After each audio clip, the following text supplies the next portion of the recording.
This extreme heat has been a menace to our garden.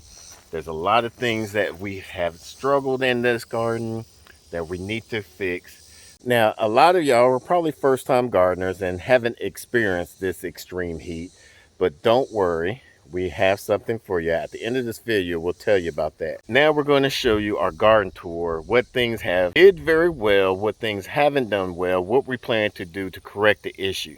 We have the suckers and some water sprouting some roots, so that way we can just chop it off at the base and replant it with a replacement. For succession planting? Since around September. We're having tons of those. Yeah, and it's no good way to really get rid of them. They're eating up our corn. And our beans here. I mean, our beans, I'm going to have to put our beans elsewhere. I don't even know where we're going to put them. Yeah. Is this something that would do good in a high tunnel when we get one? Yeah, these would definitely do good in high tunnel. This little guy.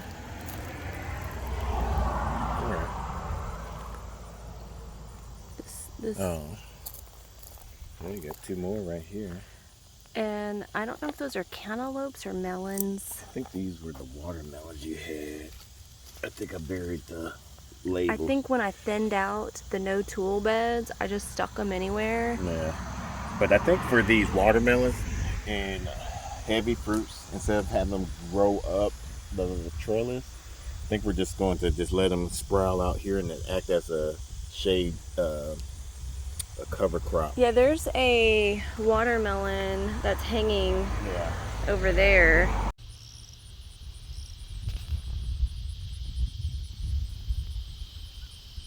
So these are the Thai long beans that we got from Jess at her old place at Roots of Refuge. Oh, and we're just starting those. Yeah.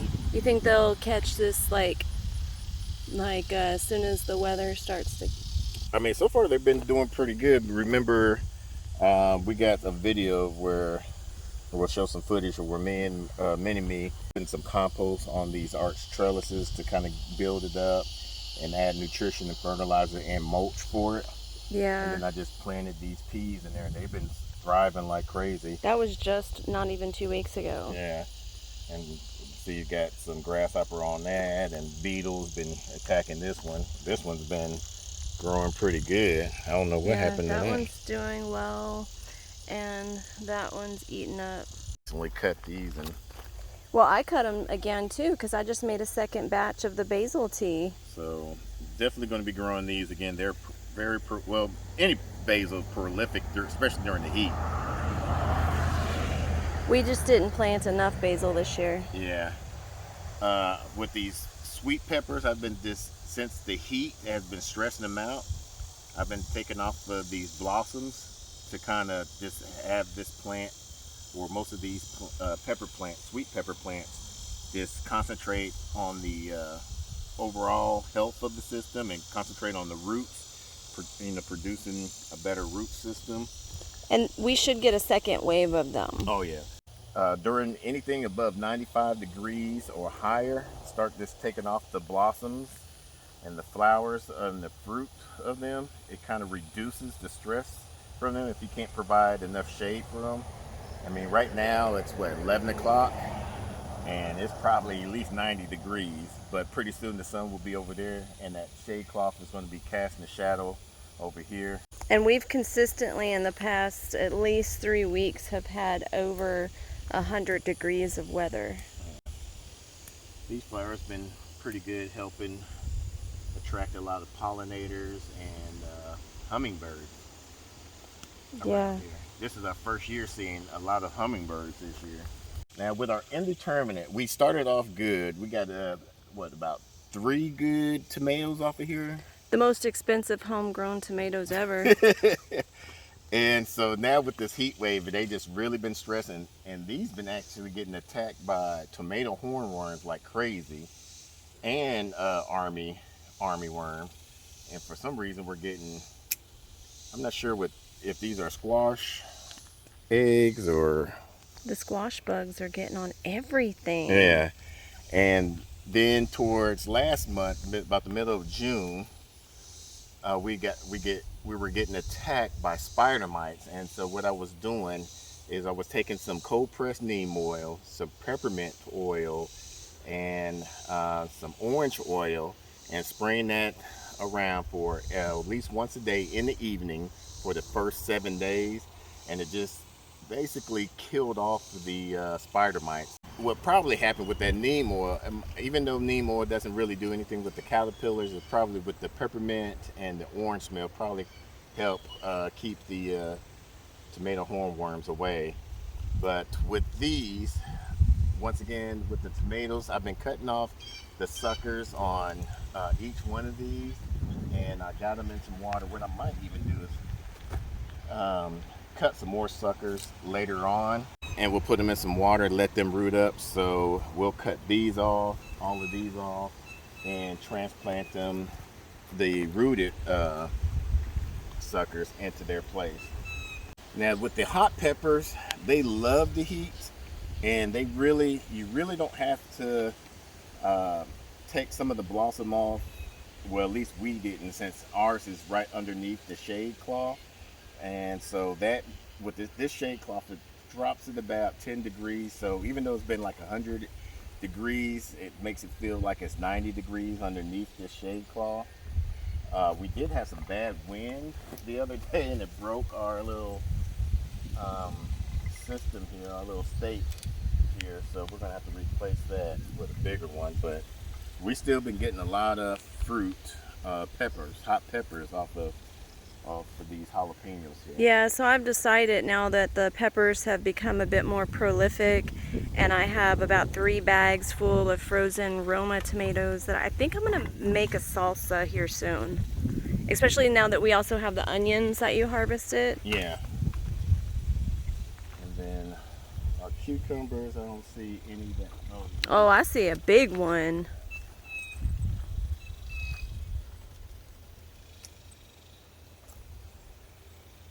There's one hiding through the bushes over here.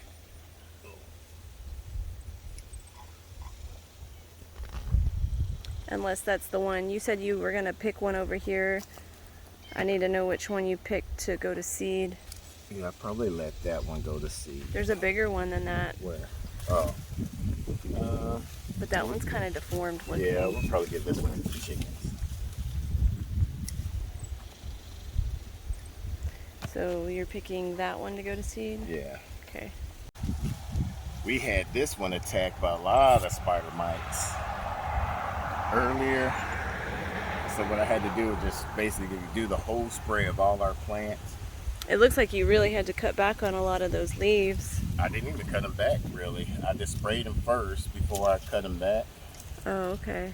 And oh, look at this guy right here.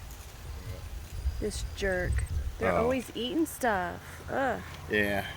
And with the locusts and the grasshoppers, I'm not too much worried about it because they're just eating the leaves. Once they do the fruit, then it'd be an issue. I caught a locust eating a tomato. Oh, well. That's why I am like die about them. There was one way somebody said that you can do a dimaceous herb, food grade dimaceous herb, and just sprinkle it over your plants. But with the size of garden we have, that wouldn't have been really worth it. So I'm just letting them take care of it naturally. If we do catch them, we'll give them off to our chickens. But yeah, I fed a few to the chickens. It's nothing that we can really do. There's just so many around here. These zinnias have taken over this pathway. Are you going to like trim them back at all or stake them back? Because you can't even like walk through here. Yeah, I don't know what happened through here. It looks like something sat right up in here or something. Well, I just think that they're so heavy that they've leaned over. Yeah, we'll see. We'll cut. We're pruned heavily. That's why I was really curious if you'd be willing, because you love your zinnias. Yeah, but I got some nice ones over there I'll show y'all here in a minute. So you're okay, like, finally chopping them back since you have some other ones? Yeah. Might have to stake them up or something. Well, that's what I was thinking, is that we need to, I would wait to trim until we stake them back.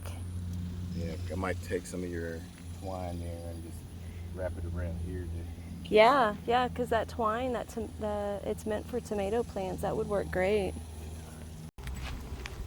Oh, these are your pretty zinnias. Yes, these are my new. Since they're just for us, we normally do like the shake test, or what they call the wiggle test, just to see how viable they are. But these are our cut and come along varieties. I forgot what variety those are. Need to trim that one off. It's dead. Oh yeah. Oh, stepped on something. These are the cut and come along variety. Well, I know these are. These are different wines. I had to label some of that in there. They got buried. But look at that melon right there. That's a cantaloupe. Yeah, it grew over night because it was about this size and already gotten that big. Yeah, I noticed these at this. Oh, the one right next to it died, and I just took a picture this past week, and it was healthy. Didn't get pollinated. Yeah, but I was noticing this one here, and this one has grown exponentially faster. I think this is just a cantaloupe over here, and then we've got some more watermelon that didn't pollinate. These are the Jubilees over here, which I'm excited for. I haven't grown the Jubilees before. And I saw that this kind of shape is more like a male, if I read that correctly. It says that the males are a bit more elongated. I wonder why that is. I don't know. Oh, this one wasn't pollinated, but oh, there's another one in there. I really, now that it's grown out, I like how this looks, even though I'm sad about the corn. What the heck? What happened here? What is that?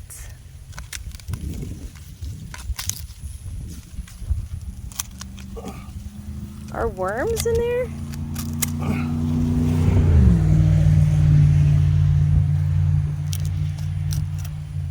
Hold that still for a second. I'm trying to see what it is.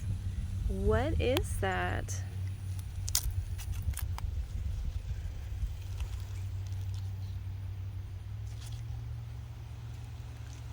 Are those bugs? Fungus. It's kernels that went bad. Have they just been on there too long? Because not all of them, you know. Let's see what the rest look like. Yeah, since we have it open. Because they're not old enough to... Yeah, no, I mean, it was just now about to start to form its kernels. So if anybody can tell us what would cause this kind of thing, comment down below, because I have no idea. Can you check the tendrils next to that cantaloupe? Because as soon as they look brown, it's time to harvest. That one... It's nowhere near it. It's green as I don't know what. That's okay, right there. It's gonna be huge. Oh, actually, it's this one. Okay. So it's not ready. I can't wait to get to test something out of here. This one is the one that's a mirror image of our other one, and it's just doing a lot better than the other one. But I like how it has the watermelon all over the place. Did the ginger come up in this one?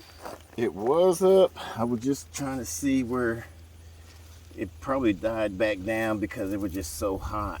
It was right in this area. Now the ginger is doing better in the other bed. Yeah. So the ginger is doing fine over here. And you just added fertilizer to this, right? Yeah, so this was like compost, since I noticed a lot of those leaves turning yellow. Probably lack of iron, manganese, or something. So with the compost and the rabbit poop, Yeah, that's been a question lately, is these yellow leaves, because this was treated just the same as the other one. Oh, there's a locust right there on that watermelon. What a turd, that little one. And there was a frog and a snake in here, so I took a video of it. yeah, hopefully these frogs need to be more active and getting some of these pests. Yeah, they need to be eaten. We're gonna just feed them to the snakes. And this is I want to say, I don't know what kind of melon this is right here. I'm gonna have to. It looked like a sugar baby. Did you plant any sugar babies? I did. It does look like a sugar baby.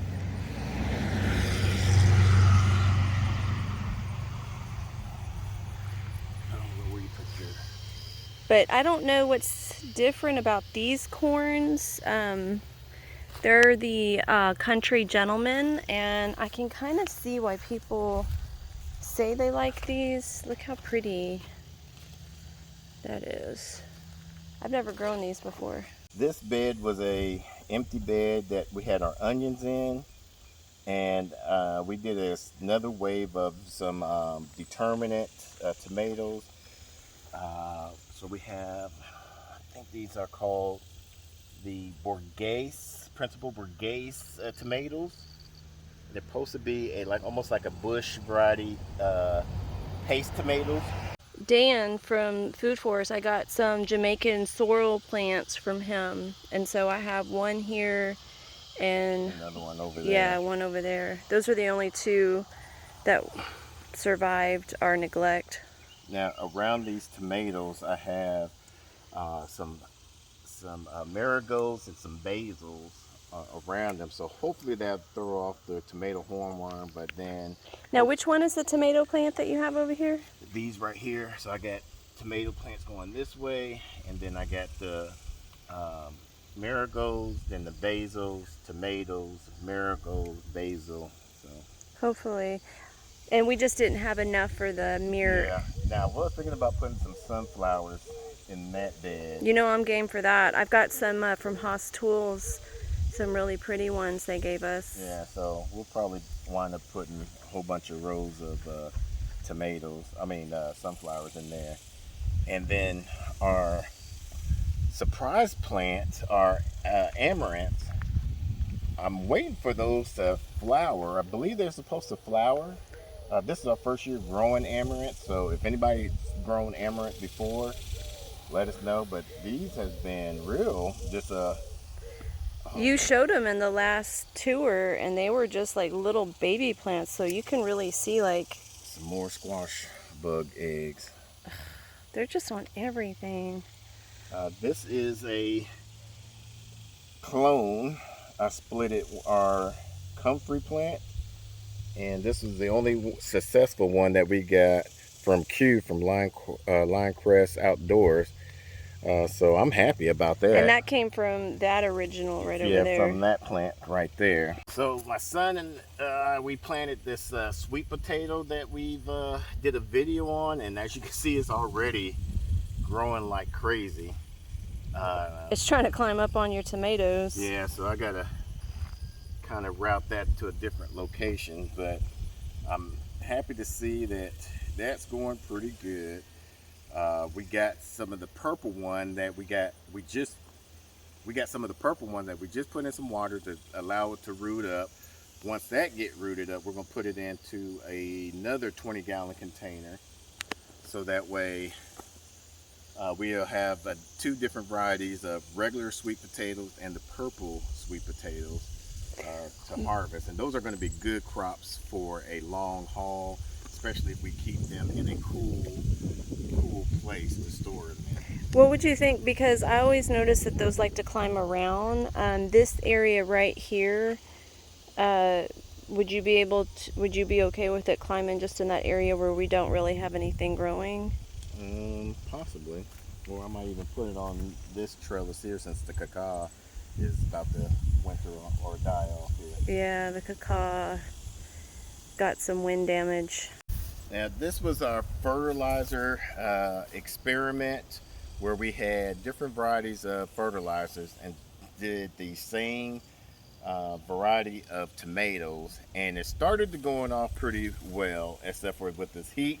A lot of them were getting just crushed with this heat. So hopefully, I think it's a good testament, though, with the fertilizers being used on each one, which yeah. ones have sustained and which ones died off. Like, tell us which ones have done the best so far and what fertilizer it is. So this one was really doing very well, but then we had that wind damage and it kind of broke some limbs off, and then the spider mites took a few of these. But And which fertilizer is that? this one is the compost. This is basically straight compost. Would you say that that's the best one right now? It has the best looking leaves. Okay, right and now. then that second one that This is was the worm. looking better. This was the worm casting, or this is the worm casting. I should Uh-huh. say. So This one is the Redmond agriculture fertilizer. It wasn't doing bad. It was doing better than some of the rest of the other commercial products. But like I said, now with it being extremely just too hot, and with you can see some of the spider mite damage. But I feel like when you have extreme heat, you have pest issues, I think it's good to look and see how these plants look, you know, the ones that are thriving, how they're responding, because they're the same plant, just different fertilizers. Yeah. And this one, what happened to the label on this one?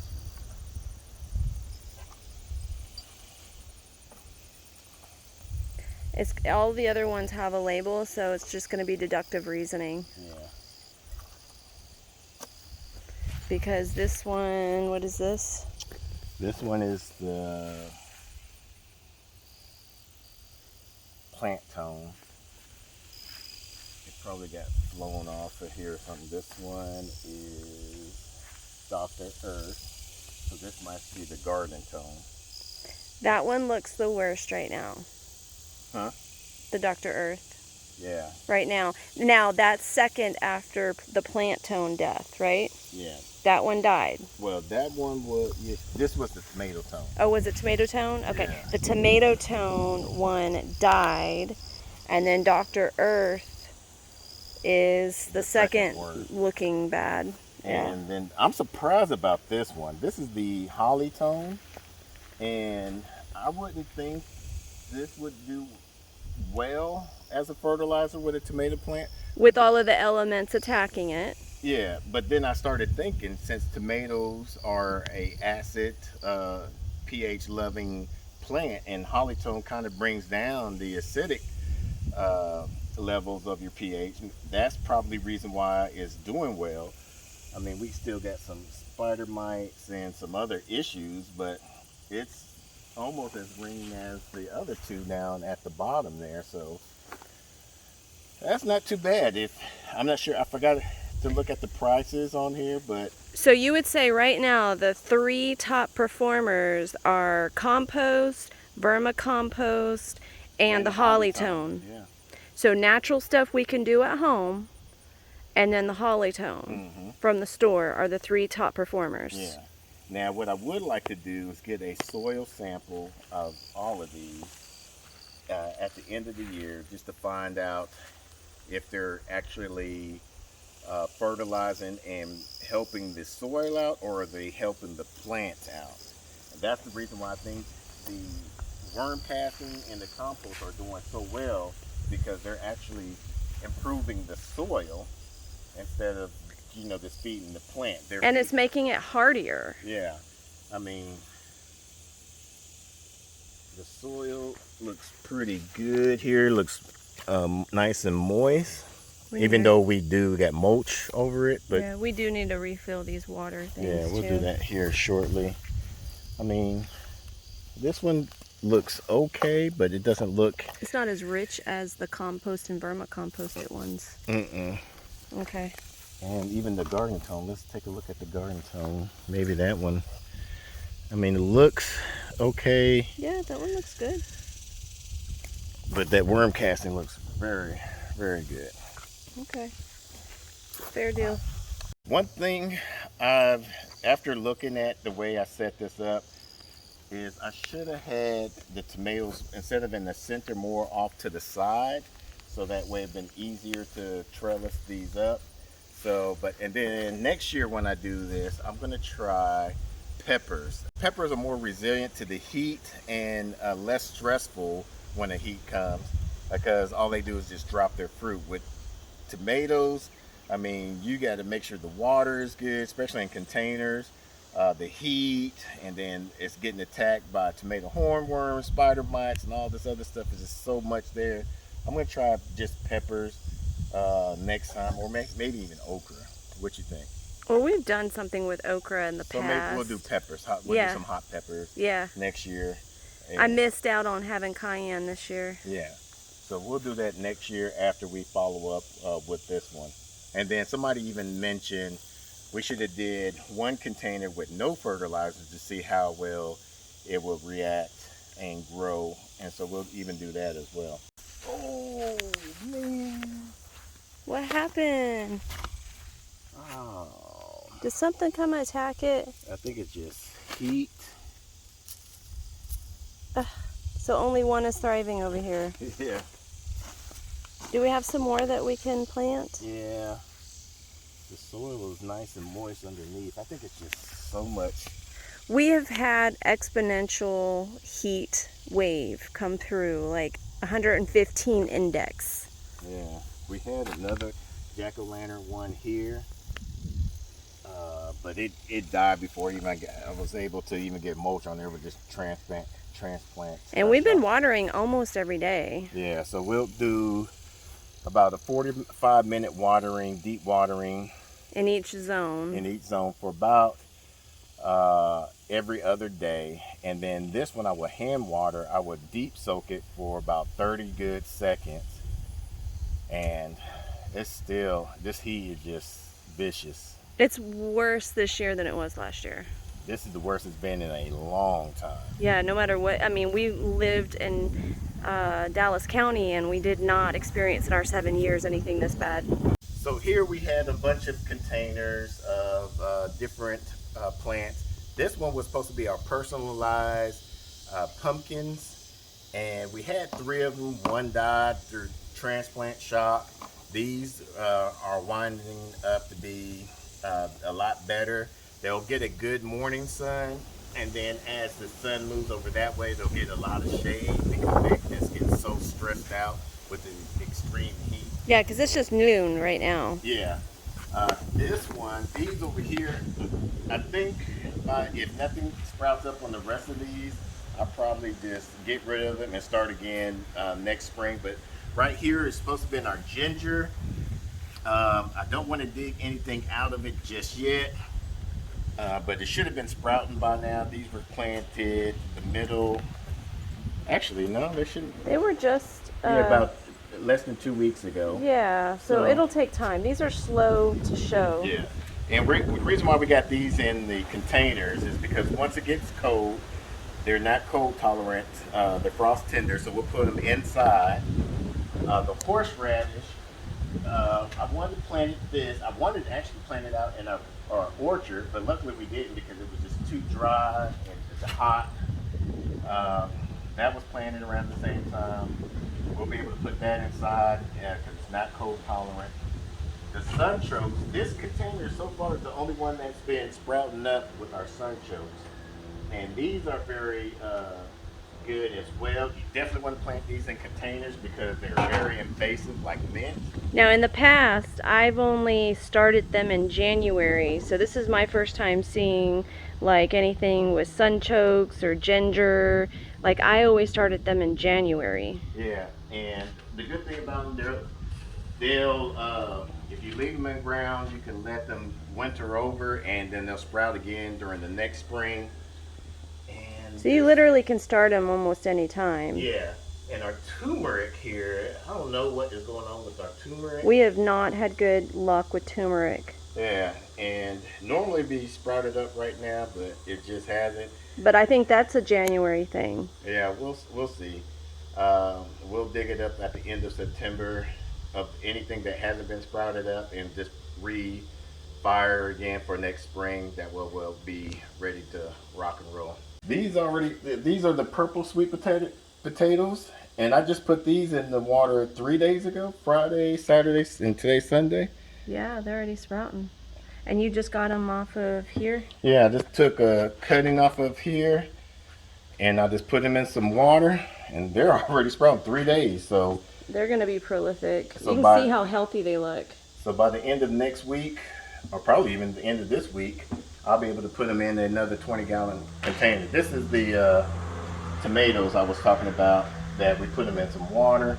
We change these out about every 2 to 3 days. So these are some of the things that we're doing to kind of prepare for the heat for next year if anything like this ever happens again. One, we're going to try to find some more heat tolerant indeterminate tomatoes, determinate tomatoes. We're also going to be doing some greenhouse tomatoes along with some heat tolerant cucumbers, some slicers, some pickling, along with some greenhouse cucumbers. And then we're definitely going to be growing a lot more herbs, some more heat tolerant flowers that will be able to thrive.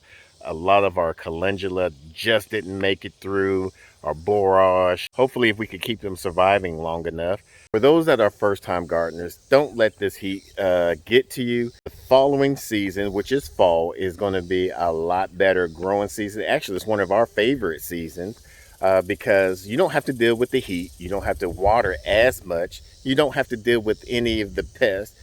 Well, you don't have to deal with a lot of the pests that you have to deal with as in the summer. For us, we having to deal with locusts, aphids, mealyworms, tomato hornworms. There's all of these types of pests.